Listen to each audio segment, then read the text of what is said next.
deep, brother. We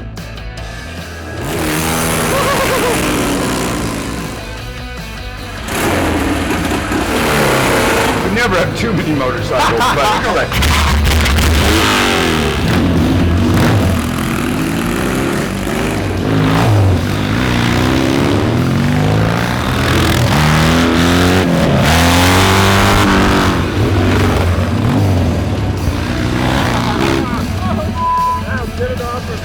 Get that?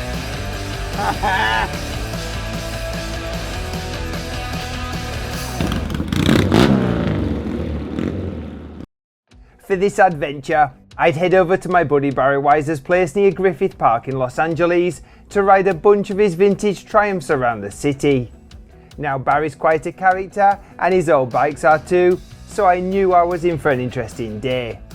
First starting in his garage. It's a real picture. It's at Willow Springs Racetrack in the 70s, I believe. Yeah. Ascot was the preeminent track where you'd go. I mean, Friday nights the place would be packed. And I used to go there as a kid, you know. My mom would drop me off there. I'd watch the flat track and the racing and whatnot and just hang there on the fence or sneak in or just hang on the fence and drool, man, when I was 14. But the sound? Oh, everything, you know. I mean, because like, flat track's so close as well, it's exciting. Yeah. As a kid, it must have been amazing. It was. Is that why you started riding? Well, no, I'd already had a motorcycle. I got one when I was about 12. I got a Tohatsu 125. It was a poor man's Hodaka, okay, so to speak. Okay. I worked at a motorcycle shop, a Triumph Yamaha shop, when I was 15 and a half. Okay. And I was the gunk boy. You know what that is, the lowest position in any motorcycle shop. The guy that just cleans the motorcycles, right? Right. And I think I got paid like seriously about $1.25 an hour. Okay. It wouldn't matter. I would have paid them $1.25 an hour because the cool thing was, after I washed them, I got to ride them. Oh, yes. The owner said to me, hey, he said, the last kid got fired because when he washed the bike, he didn't properly get all the water out. So when the customer came, it didn't start on the first or second kick. So make sure that doesn't happen again. If you have to ride them a little bit longer, okay, sir. Yeah, I think that's when initially I just got hooked. Yeah. I mean, I had motorcycles before, but first time I'd ever ridden a Triumph that was like a TT bike, a race bike. There I had to clean it. Yeah. I'll never forget it. I'd never been on anything at 15 and a half. I still had like little two-strokes and shit. After reminiscing of good old times, it was then time to wheel out some of these gorgeous vintage machines and then try and start them. This one's got a choke because it's a modern carburetor. It's a Mikuni. They just work better. I realize it's not English, but it works. But normally, yeah, you would tickle it, which we'll do on some of the other bikes. And why don't you give me a push, because we're not even going to bother to try and kick it. So she starts. It's half the fun with these.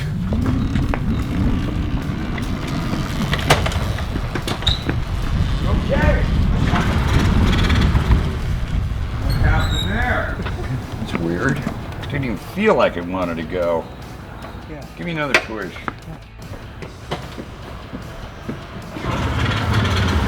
Boy, doesn't even seem like it wants to start. Isn't that weird? Yeah, it wasn't even a fire. No, I know that. Try it. Yeah. We're already off to a flying start. Try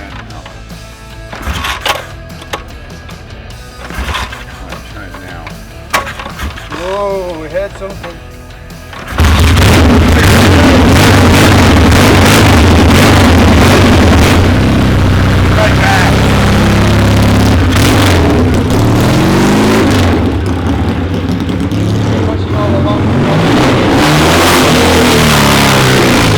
It was great to finally get us started and then learn more from Barry about this beautiful bike. Well, this is a 750, factory 750, a 76 Triumph 5-speed. It's in a Cheney chassis. I really just love the finishing, the welds. I mean, they're like jewelry. Yeah. It's got all the right stuff of the period. Great for fire roads and, you know, going out the desert and stuff. I mean, it's got Seriani forks. It's got a Yamaha front hub, which actually works pretty good, and brake. So now we've got brakes, because the British brakes are not very good, right? Well, these are a little bit improved. I mean, it's got the conical rear brake. The rear brake's off a CZ, and those were Not titanium, what's that other shit? Magnesium. Thank you. When I was pushing it, it's light as a feather. It's an old bike, but it's Very so light. light. Yeah, very light. Yeah, you're Yeah. gonna ride it, man. Let's go. So the biggest differences that we've got here are actually quite major. The gearbox is totally on the other side. So I've always been used to braking with my right hand and my right foot. Clutch, gear. This bike, however, it's switched. The old British motorcycles, the gear lever is on the right, brake pedal on the left. A total switch around. So mentally, I have to really remember that, because the front brakes on these old bikes are not particularly very good, especially against modern disc brakes. These things, you've got to have a strong hand and hope for the best. Most of the braking really comes from the engine. So you've got to use the gearbox. At the same time, the clutch on these old British bikes is really fragile. It's one of the most fragile parts of the bike. That and the gearbox. So you have to be very careful. Just have to slip it into neutral as you're coasting towards like traffic lights. Here in Los Angeles, we're going to be soon in downtown traffic. So you've got to be super careful at all times. But at the same time, it's air cooled. We've got to try and keep this thing going, and we just got to be really safe. So these old bikes also, you've noticed here, Kickstarter. Now that's totally different as well, because modern bikes, you just flip a switch and away you go. You have no idea. There's a button up here. Oh yeah? Yeah. What's the button? That's a kill switch. Oh, though, yeah. not a starter switch. Yeah, there you go. So what you've got to do is you've got to turn on the gas. There's no choke on these old bikes. So you've got to, what they call, tickle them. So if you come around here, we'll show you. So you start pumping that. Don't do it too much, we already tickled it. And then the gas comes out. Once the gas comes out and drips, you're good to go. You got to give her a good old kick. So you got to just kind of put some weight on the kickstand and let it push through its stroke. And once it becomes pretty Top dead center, you can jump on it.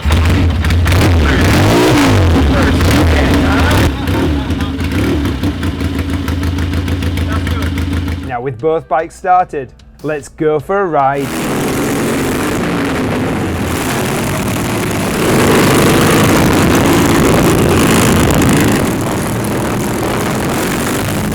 In no time, Barry had managed to escape the traffic, and now we climbed above the city in a series of fun canyon corners. It was hard to believe we were only minutes from bumper to bumper traffic.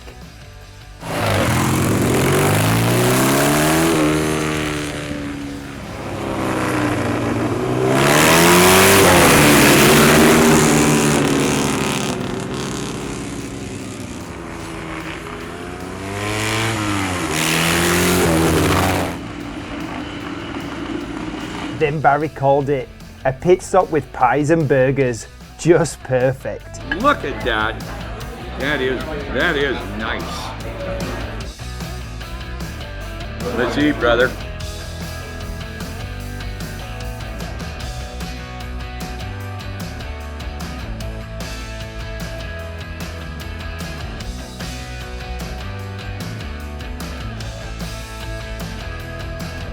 The great thing about LA, man, is there's great places to ride if you don't want to go far. Yeah. In the city here. Yeah. And I'll take you to some of them. These hills are the steepest hills in Los Angeles. It looks like a wall. Like San Francisco hills? Bigger. Bigger? Bigger. In LA? Yeah. And we're going on old bikes with no brakes? Well, the one I'll be on, he'll have just brakes. Yours might not. Oh man, But, I've already had a few moments this morning of just going for the wrong lever. You do that one too many times, and you better go home and change your underpants. You went into one of those corners real fast, and it's at that moment of me just thinking, I need to slow down, that's when I made the mistake. Yeah, you know what I mean? know. I mean, But- the funny thing is, and I forget the year, but I think it was 76, I could be wrong. Yeah. All motorcycles went standard. Okay. Where went the to brake was on the right side Yeah. and the shift was on the left. And how did that affect you? as being Well, I rider? still have both. Yeah. I mean, And even are old you able Triumph. to go back and forth? Yeah, again? just because you're used to it. Yeah. I mean, in other words, I wouldn't recommend it, but if you're used to it, you know. It's a good thing to get used to, though. You know, even on an old bike, though, I get a lot of pleasure out of just being in first and second gear. I know. Well, you don't on a modern bike. I don't know, you know, I mean, I like- have modern bikes. I've got a the Moto with a Ducati in it and some Harleys that are modern. But I think the reason I love these the most reminds me of when I was a kid, because that's what I had when I was a kid.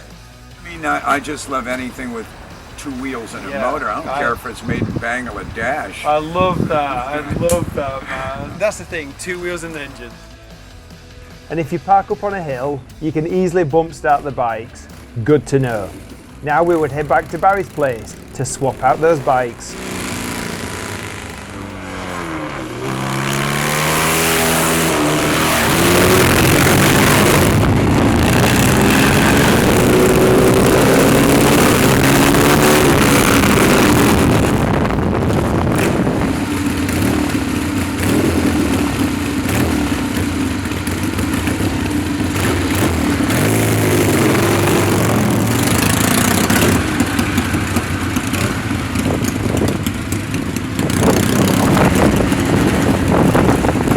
What an amazing sounding machine. I was smiling from ear to ear underneath my helmet. But then Barry took it to the max. Max revs, max vibrations. Now we would swap bikes and take another 2 from his collection. More pristine machines, both full of style and each with a story.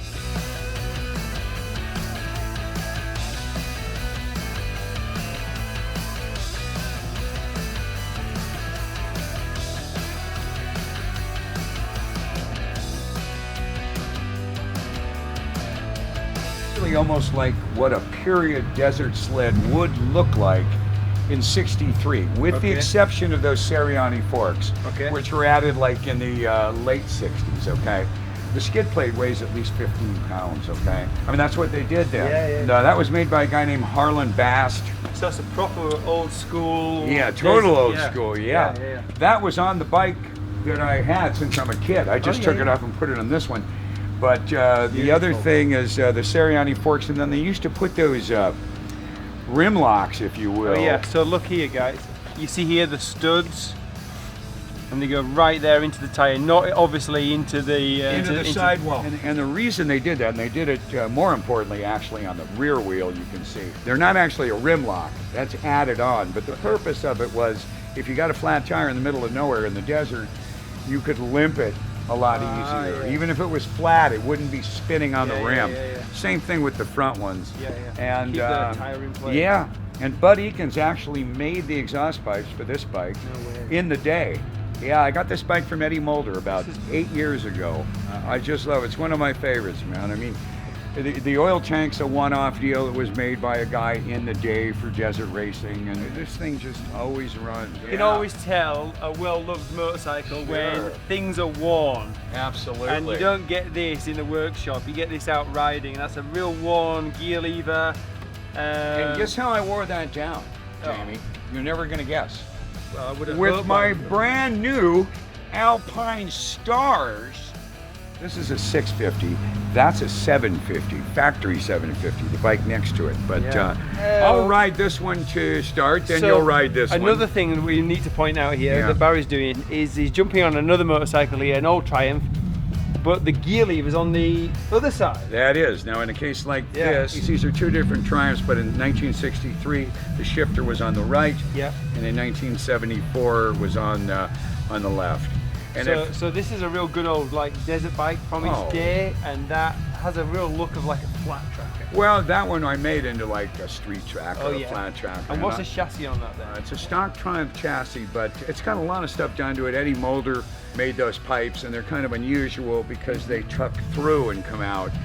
This thing is like riding a Schwinn Stingray with 62 horsepower. It is a blast. I mean, and it stops good because it's got modern Brembo brakes. You can see this thing's first kicker, man. We're gonna hope that will follow suit. We'll see. If not, we're on the hill, so you can just what do you think I bought this house for? I blew my right knee out. I got to have surgery. That's why I always start him off a hill. While Barry joked around, it was then time to get on to another starting procedure.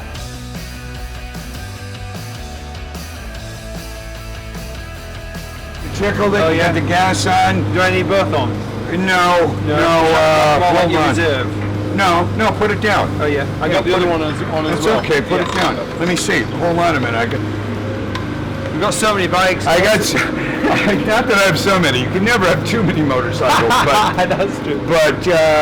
the switches are hidden on different places on all of them. Is this a magneto or is this a battery? It is a magneto. That's the good thing. Yeah, and I'll tell you what. This is nice. You know why? No battery, no nothing, no key. switch, no key to lose. Just kick and go. Fire away. As long as I can kick it. Oh, that's easy. Come on. Oh, nearly. Almost. You tickled it.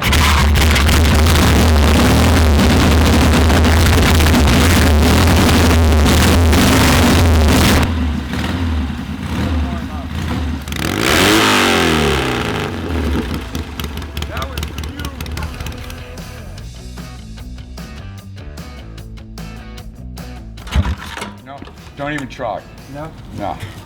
I'll give you a push. Yeah. This thing should start.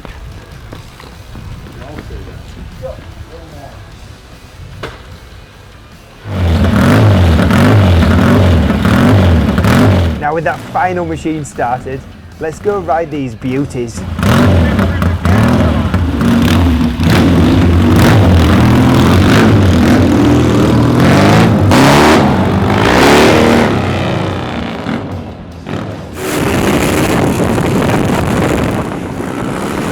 It was fun chatting to Barry on our rider communication and getting tips from him on how to ride each machine, as each one had quirky differences, and in this high volume traffic I need all the tips I can get.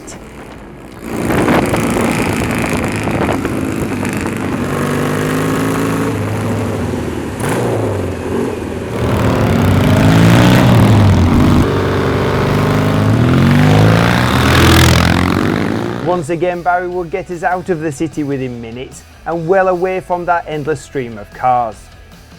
Now we would ride around and enjoy these old bikes, and by the looks of Barry wheeling everywhere, he's really enjoying that street tracker.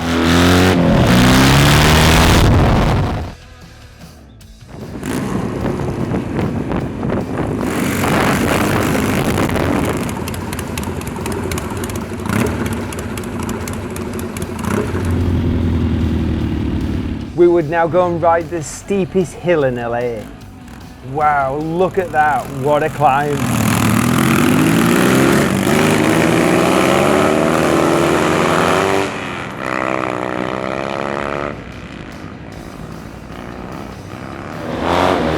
Fantastic, and it was all wheelies at the summit. But what goes up must come down, and I've got hardly any brake.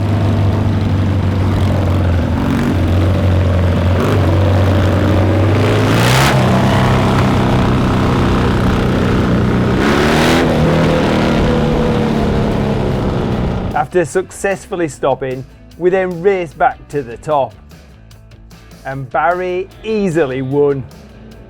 But his celebration at the summit went a little bit wrong. Oh, shit. Now get it off of me. Take it off. You alright? Yeah. That hurt pretty sick. Glad I had those on. Did you get that? Oh well, one good thing about crashing at the top of the steepest hill in LA is it's easy to bump start them.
After all that excitement, we'd now head back.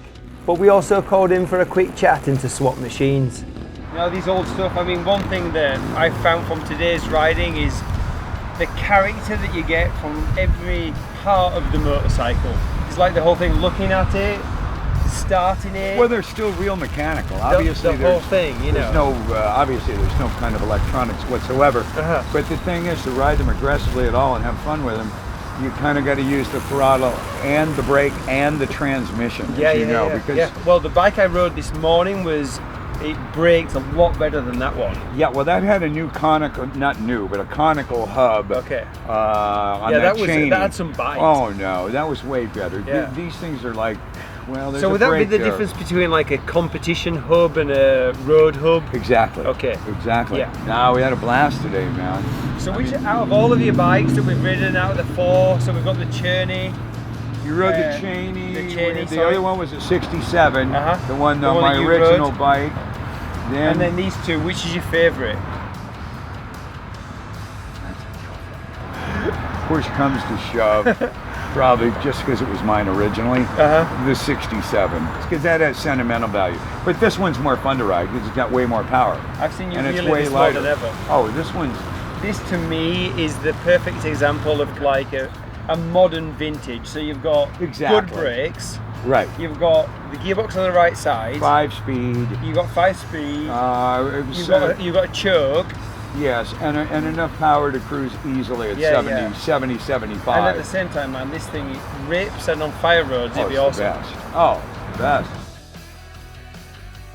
Now I'd finally get to ride that street tracker and get a feel for what Barry's been blasting around on all afternoon.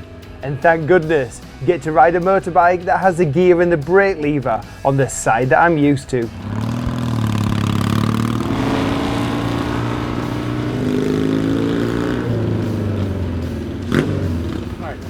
Brother, isn't that a whole bunch?